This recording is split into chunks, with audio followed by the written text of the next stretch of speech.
Every person naturally wants to become all that they are capable of becoming. This desire to realize innate possibilities is inherent in human nature. We cannot help wanting to be all that we can be.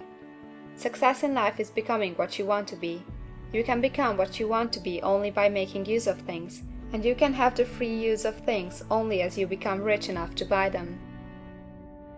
They who have no central purpose in their life fall an easy prey to petty worries, fears, troubles, and self-pityings, all of which are indications of weakness, which lead, just as surely as deliberately planned sins, though by a different route, to failure, unhappiness, and loss. For weakness cannot persist in a power-evolving universe. A man should conceive of a legitimate purpose in his heart and set out to accomplish it. He should make this purpose the centralizing point of his thoughts. It may take the form of a spiritual ideal, or it may be a worldly object, according to his nature at the time being. But whichever it is, he should steadily focus his thought forces upon the object which he has set before him. He should make his purpose his supreme duty, and should devote himself to its attainment, not allowing his thoughts to wander away into ephemeral fancies, longings, and imaginings. This is the royal road to self-control and true concentration of thought. Even if he fails again and again to accomplish his purpose, as he necessarily must until weakness is overcome, the strength of character gained will be the measure of his true success, and this will form a new starting point for future power and triumph. No matter how poor you may be, if you begin to do things in a certain way, you will begin to get rich, and you will begin to have capital. The getting of capital is a part of the process of getting rich, and it is a part of the result which invariably follows the doing of things in a certain way. You may be the poorest man on the continent, and be deeply in debt. You may have neither friends, influence, nor resources, but if you begin to do things in this way, you must infallibly begin to get rich, for like causes must produce like effects. If you have no capital, you can get capital. If you are in the wrong business, you can get into the right business. If you are in the wrong location, you can go to the right location, and you can do so by beginning in your present business and in your present location to do things in a certain way which causes success. There is nothing wrong in wanting to get rich. The desire for riches is really the desire for a richer, fuller, and more abundant life, and that desire is praiseworthy. The man who does not desire to live more abundantly is abnormal, and so the man who does not desire to have money enough to buy all he wants is abnormal. There are three motives for which we live. We live for the body, we live for the mind, we live for the soul. No one of these is better or holier than the other. All are alike desirable, and no one of the three can live fully if either of the others is cut short of full life and expression. Intelligent substance will make things for you, but it will not take things away from someone else and give them to you. You must get rid of the thought of competition. You are to create, not to compete for what is already created. You do not have to take anything from anyone. You do not have to drive sharp bargains. You do not have to cheat or to take advantage. You do not need to let any man work for you for less than he earns. You do not have to covet the property of others, or to look at it with wistful eyes. No man has anything of which you cannot have the like, and that without taking what he has away from him.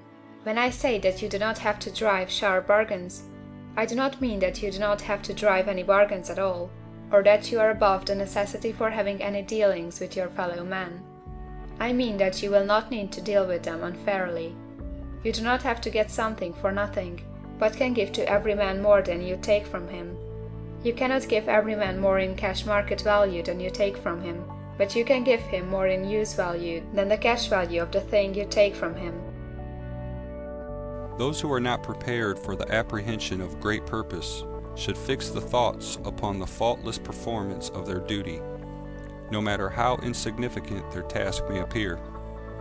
Only in this way can the thoughts be gathered and focused, and resolution and energy be developed, which being done, there is nothing which may not be accomplished.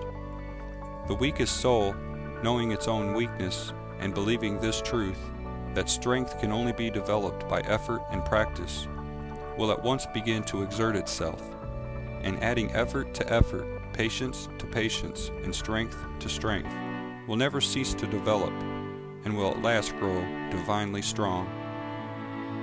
As the physically weak man can make himself strong by careful and patient training, so the man of weak thoughts can make them strong by exercising himself in right thinking. To put away aimlessness and weakness, and to begin to think with purpose, is to enter the ranks of those strong ones who only recognize failure as one of the pathways to attainment. Once I saw a little boy sitting at a piano and vainly trying to bring harmony out of the keys, and I saw that he was grieved and provoked by his inability to play real music. I asked him the cause of this vexation, and he answered, "I can feel the music in me, but I can't make my hands go right."